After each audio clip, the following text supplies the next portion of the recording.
Hello and welcome into Main Street Preps this week. I'm Russell Vannozzi, joined as always by Tyler Palmatier, and we are back for another episode.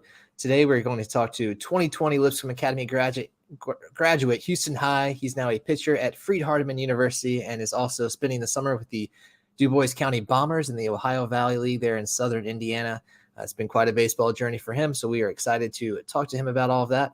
Before we get started, though, I want to remind everybody this podcast is sponsored by the Tennessee Highway Safety Office. Fans don't let fans drive drunk. We're going to bring in Houston now, who is joining us live from the ballpark. That's right. Houston, thanks for being here. Thank you all again for having me. Absolutely. Thank you again for having me. When you messaged me on Twitter, I really appreciate it, and thankful for the opportunity. So thank you again. So Houston, this summer with the Bombers, pretty neat experience you're getting to have there. It's at historic League Stadium, which of course is where they filmed the movie A League of Their Own. The community really backs the team. I saw last night's attendance was over 1,000, which for a summer collegiate baseball league is really just astounding stuff. How neat of an atmosphere has that been for you over the past month or so? Yeah, it's been great. It's like you said, we're in southern Indiana. We're in a town called Huntingburg, Indiana, obviously in Du Bois County, and there are three towns here in Du Bois County, three big ones, and all of them come out and support the team. We actually just got done with day 2 of our kids camp up here, and you had kids from all over southern Indiana, it felt like. But like you said, the community really gets behind the team. Not only 1,000 people, but 1,000 people on a Tuesday night, which is really the impressive part. A couple weeks ago, we hosted the Full Count Rhythm from Hendersonville and had over 2,200 people here on a Saturday night. So it really is some very neat experiences and great atmospheres to play in front of for college summer ball. It's been a blast. Houston, how familiar were you with the movie A League of Their Own before you got there? Was that something you had to be introduced to, or had you already seen it? I'm getting older, so I know it's been a while since it came out. Mm-hmm. Yeah, we're a big baseball family, as y'all know. So just with stuff being on TV, I'd watched the movie a couple times, bits and pieces on TV growing up. So I knew about the movie and the gist of it in the stadium. But I actually rewatched it the first couple days I was up here just for some little references. There's a sign about Harvey Bars, which is, I think the man's name was John Harvey or something like that, who funded the league in the movie.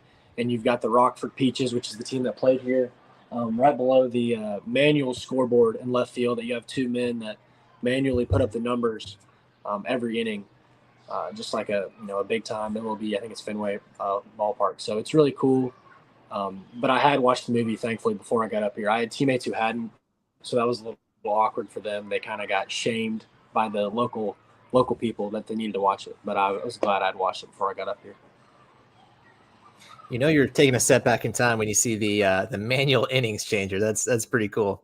So Houston, you were fresh off a strong finish to your first season there at Freed-Hardeman. That final outing you had was your dad called it the game of your life, and that really is no exaggeration given the stakes. It was a complete game, 9 innings, 8 hits, 3 earned runs, just 1 walk, 7 strikeouts on 116 pitches. You guys won there 7-6 over Georgia Gwinnett, who entered that series with just incredible offensive numbers. And that was the NAIA tournament. So you guys were able to avoid elimination there. But I guess on that night, what got into you that allowed you to have that great outing? Yeah, so we got sent to Georgia Gwinnett on the selection day. I mean, just like any other tournament. We were sitting in a room in the library, got fed and everything, and they told us on the video that we were going to get sent to Georgia Gwinnett. They were the number 2 overall seed. We had lost to them the day before, 21-4, I believe. So obviously took a gut punch from the big team there. They were hosting, obviously. Had to beat a really good team out of Nebraska in the losers bracket to fight to even get to that game that night where I got to throw. And really, so just finished my junior year in school, sophomore year on the field, and really just wanted to give those older guys another day of baseball. We forced the if necessary game the next day, and I just really did not want to be the starting pitcher on the game when, as every level of baseball, it ends for every team in, you know, sad tears except for happy tears for that one team that wins the national championship. So the big thing in my mind was I was not going to let it be on me. It wasn't going to be – I was going to give everything I had for our team to put ourselves in the best position to where, you know, when you're going to sleep that night, you know full well I gave everything I had and wanted to give our team the best chance to succeed. And thankfully we had an offense that got out to a 7-run lead, I believe, after the 4th inning, and, you know, had a wild 6th inning, but was able to hold on for the victory and able to force that winner-take-all game to get to Lewiston, Idaho. Now we unfortunately fell short there, but I was glad to be able to help and do my part that night. Yeah, Houston, you've had an eventful career path to this point with certainly some difficulties that we're going to kind of get to. How has the Freed-Hardeman culture, you know, situation, program, that stability or what have you, how has that kind of helped you get on track or just maybe made you feel a little more settled in? Absolutely. It's been great. From day one, I walked into a program last fall where winning was the expectation.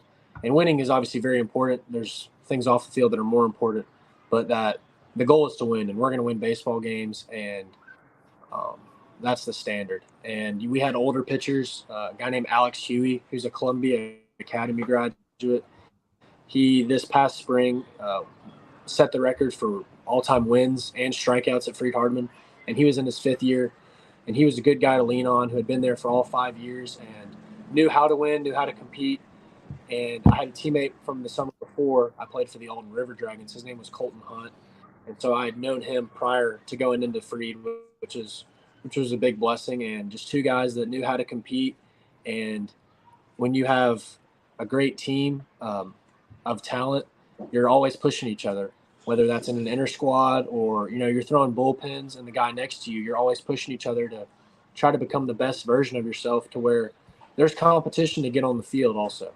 And so you realize, you know, if I don't perform to my ability, I may not throw for a little while. So it's that healthy competition, like you see in any other sport when they talk about, you know, the quarterback room, the healthy competition, that you want each other to succeed, but you want the best guy out there. And whoever that is at that moment, you know, let's give that guy the ball. Let's go out and compete. And it's that healthy competition, I think, that really brings out the best of you to put your best foot forward. As Tyler mentioned in that last question, it has been a pretty long road for you to get to this point, Houston. So let's start with what was probably the biggest roadblock when you tore your UCL and your throwing elbow. It was literally your first college appearance on the mound for Union University a couple years ago in February 2021. I know that's usually a year-long recovery process. I guess kind of take us through that recovery and how it went. Yeah, so backtrack a little bit real quick. So my senior year was the COVID year too. So that was a big gut punch also. So we played 2 games my senior year at Lipscomb. Thankfully, I was already committed to a 4-year school. So didn't play that spring. And like you said, rolled into the spring at Union through that first time at Lee and eventually tore my UCL there. And so that whole year was on the shelf. And really the biggest thing that I'll tell people that I learned from that whole experience was how I became that much more grateful to just be playing the game. It's a year-long recovery, as you said. It's 3 or 4 weeks. I can't remember the exact timetable of each step in the process, but where you're locked at 90 degrees and you've got a cast that goes all the way up to your armpit, to your hand, over your wrist. And it made me that much more grateful to just be able to play the game, whether that's excelling at the game or not, but being able to step up on the rubber, toe the rubber, and just throw was something that I became that much more grateful for. And as everybody knows, your career athletically, it's going to run out. Time's going to run out for anybody. You know, it doesn't matter if you're Albert Pujols and you play until you're 40, or you play until you're 18, or you play until you're 22, 23. The clock is going to run out for everybody. And I think going through that experience with Tommy John taught me to be that much more grateful for every time I can get out on the mound and compete.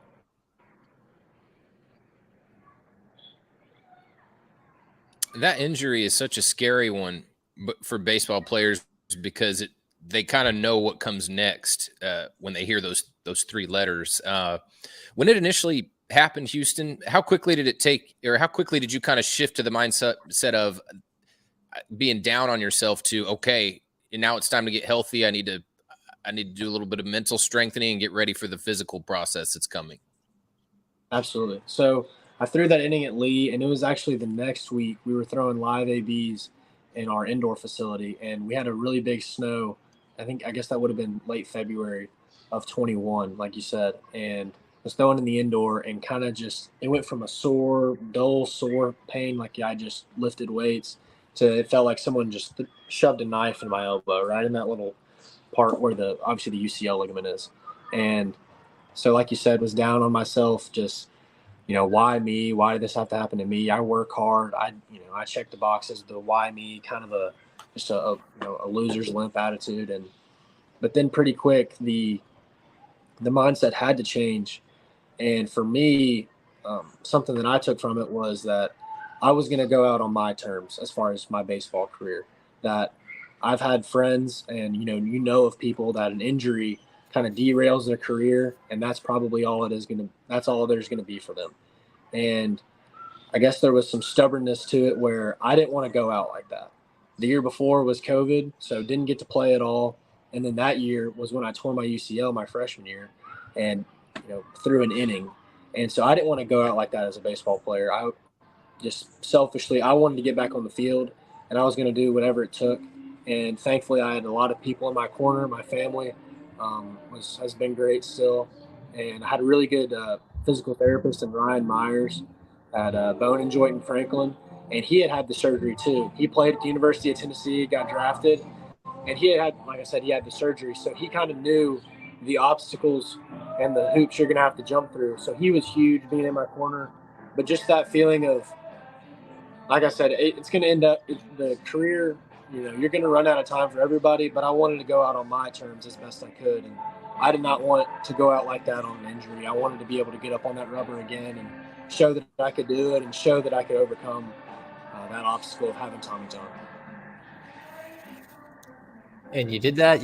You made a pit stop at Vol State, got some limited work there last season, and then the plan was to go pitch a full summer with the Alton River Dragons, the summer team you mentioned earlier, to try to showcase what you could do for those four-year schools and get back to kind of the level I'm sure you wanted to be at. But that whole plan was delayed by this, I guess, strange onset of Graves' disease, which is a hyperthyroid autoimmune issue, can cause all kinds of health problems.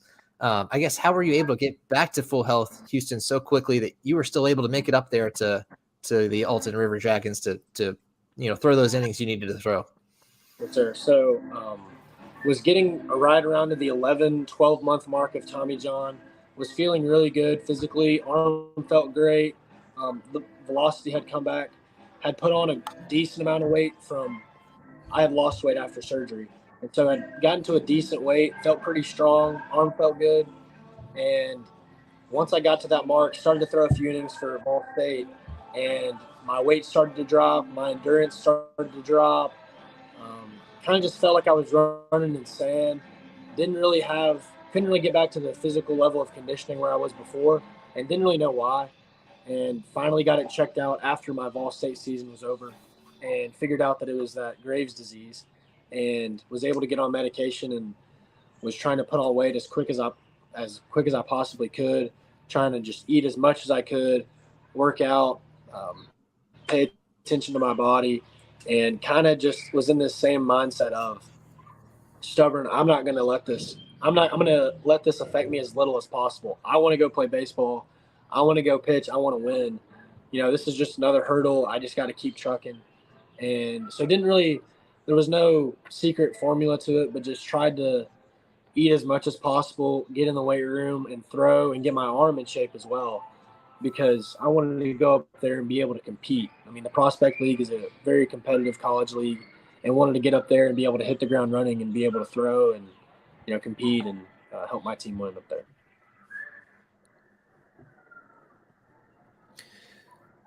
Houston, you've also had a rough go with 2 cases of COVID since the pandemic began.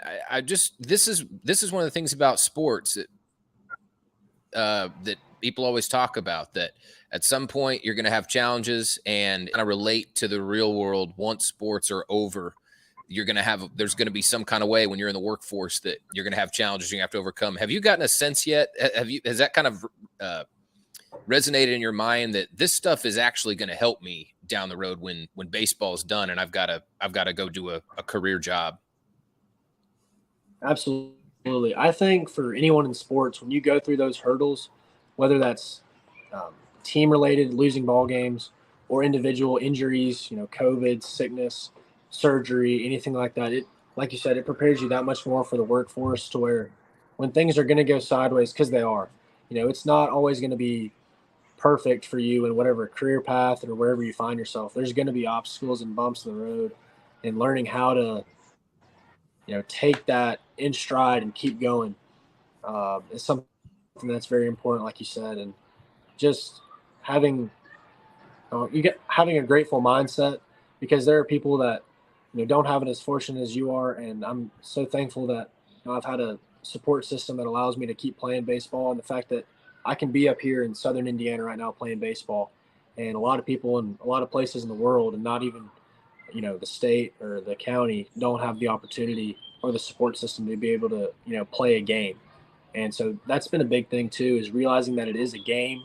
People talk about the game of life too, but realizing that it's a game, and it's a privilege to be able to play and to be able to do whatever it takes to keep playing it, as long as you enjoy it, for the love of the game, as I say. Houston, we're glad you're feeling better and everything. And now that we've quizzed you on kind of your whole health history, we're gonna get to some fun stuff here. First up, I guess, take us through your approach to pitching. It doesn't seem like you're striking out a ton of guys, but what you're doing on the mound seems to be effective more often than it's not. Yeah, I don't know why, but I've never been a huge strikeout guy. I really think if you can just force weak contact, that's the name of the game. You have fielders behind you, use them, let them work, and especially from a pitch count standpoint, if I can throw you a low and away changeup and get you to roll over to the shortstop on the first or second pitch, that's great, because a strikeout takes 3 pitches minimum, and if I can get you on 1 or 2 pitches, all power to you. Go put the ball in play. I'm going to let my defense work, especially with George Gwinnett recently, my last school outing. You had a really, really talented team. You had the NAIA Player of the Year, A.J. Sepkowski, who was a great ball player. He was the first guy to go 30-30 in NAIA, finished with 33 home runs, I believe, and 36 stolen bases, and finished with over 100 RBIs. And the only other guy to do that was J.D. Drew, which is an accomplishment in and of itself. But when you're facing a really potent lineup that you realize, or I'm not at least the type of guy who's going to finish that game with 12, 13 Ks. I think I finished with 7, like you said earlier, but just trying to force weak contact. Last night I threw the 9th for our game against Muhlenberg, another team in the OVL, and I had a guy 3-1. He was their 3-hole hitter. He's a good player, and I just spun a curveball up there where, if you want to hit it, hit it. Put the ball in play for me. You're helping me out, so I don't have to go into another 3-2 count. Just trying to force weak contact and let the defense work, because a defense that is getting balls is going to be one that's that much more engaged and active, because they know they're that much more likely to get a ball, versus if you strike out the side, that's great, but they may be a step slow back there and honestly a little bored.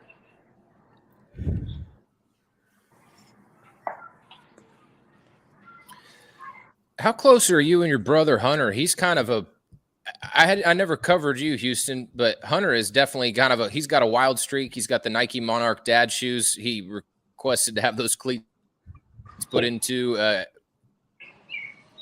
What are the similarities there, and what's your guys' bond like?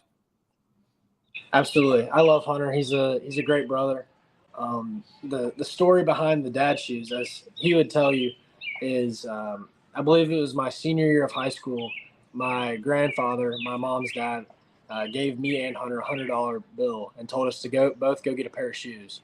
And so we went to the shoe show in Dixon, Tennessee, which shoe show is hard to say 5 times fast, right? But we go to the shoe show, and the only shoes that we could both afford were at the time the Nike Air Monarchs that at the time were $49.95.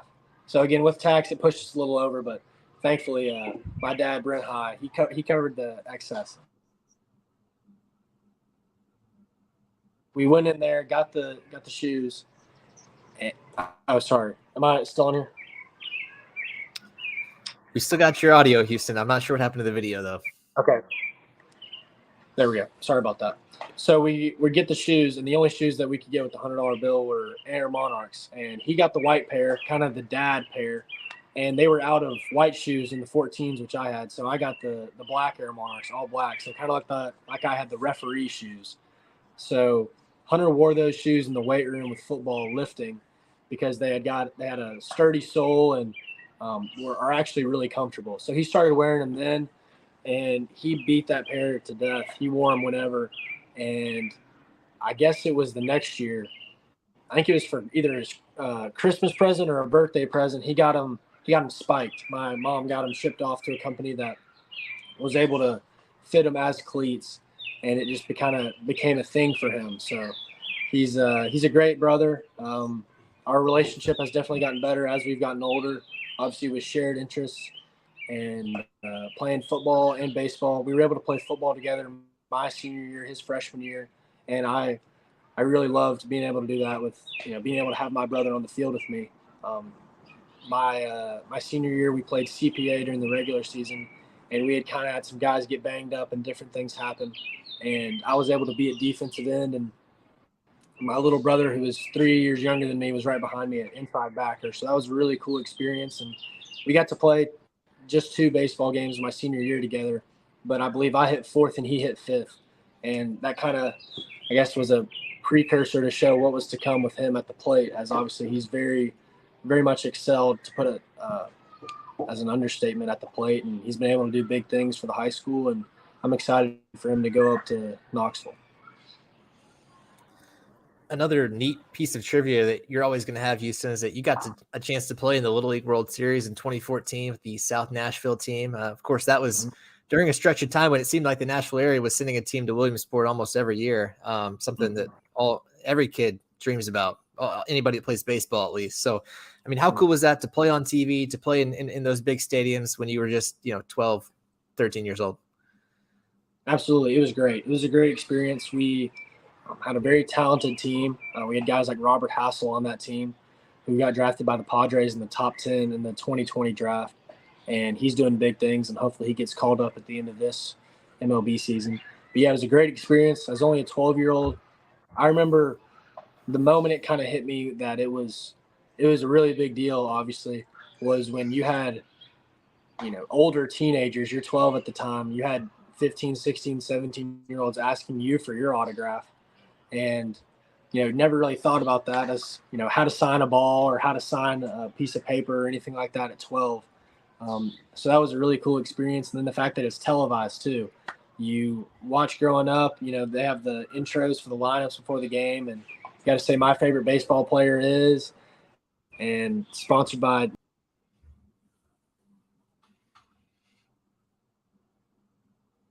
I think we lost Houston again there. We'll give him maybe a second to get back on. Oh, yeah, we lost him. No, he's back. Sorry about that. But I don't know when I cut off, but it was a really cool experience. All the advertisements, the fact that it was televised, you had people asking for autographs. You stayed up in the dorms up on top of the hill with all the other teams and got to know some kids from different parts of the U.S., but also different parts of the world, obviously, with the international teams that qualify. So it was a really cool experience, and I've definitely appreciated it more as I've gotten older, realizing that you're in a rare company with the amount of people that are able to do that and experience that, for sure.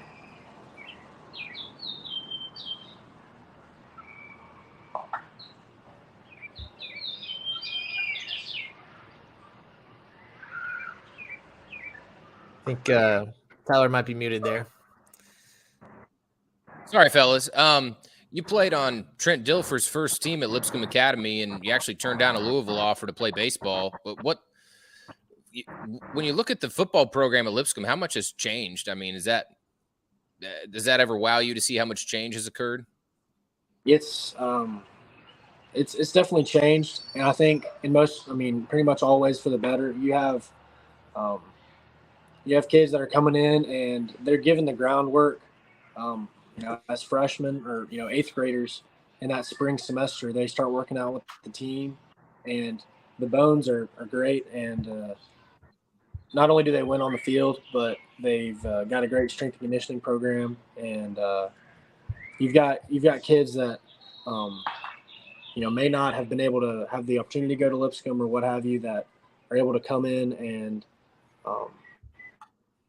play football at a good school, get a good education, but also have the opportunity to form a relationship with Christ, which is the most important thing in my opinion. So, keeping that thing as the most important, and then everything else is secondary. So if you can have kids that are, that can be in that program and be around people that can set that example for them, I think that's the number one thing. And that's the thing that I definitely appreciate as I gotten older. Coach Mark Pugh, who was also one of my teachers at Lipscomb, the high school, that's somebody that I definitely have an appreciation for, especially as I've gotten older.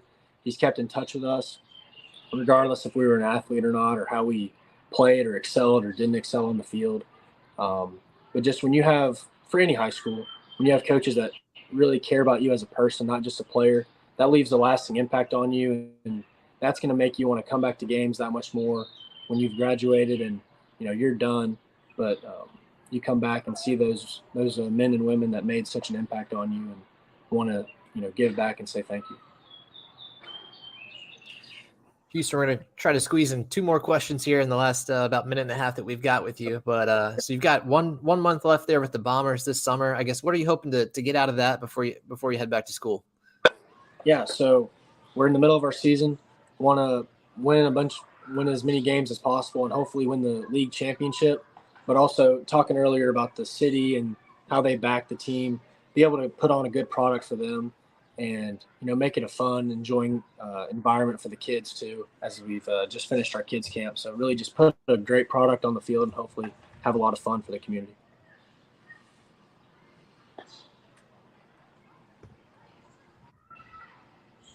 All right, Houston, last thing, let's make it quick.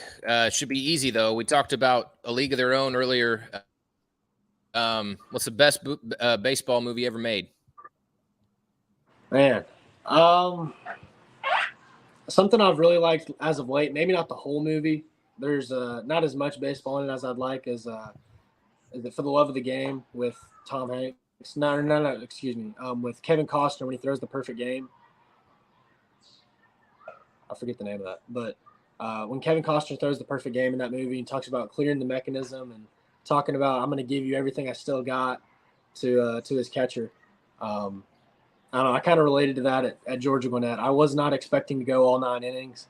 So as the game continued, I kind of thought about Kevin Costner a little bit. Just, I'm going to give you whatever I got. I don't know how good that's going to be, but just leaving it all out there is something I've appreciated here as of late. Well, definitely worked out that night, and you've been able to keep it up this summer. So, Houston, we really appreciate all the time here. Enjoyed getting to chat with you and everything you've been through, and best of luck the rest of the way there with the Bombers. We'll be keeping up. Thank you all so much. Thank you again for letting me on here. I really appreciate it. Absolutely. That has been 2020 Lipscomb Academy graduate Houston High, now with Freed-Hardeman and the DuBois County Bombers. Really appreciate his time. Before we get out of here, I want to remind everybody this podcast is sponsored by the Tennessee Highway Safety Office. Fans don't let fans drive drunk. We'll see you next time on the Main Street Preps this week, and we've got one more message for you on the way out.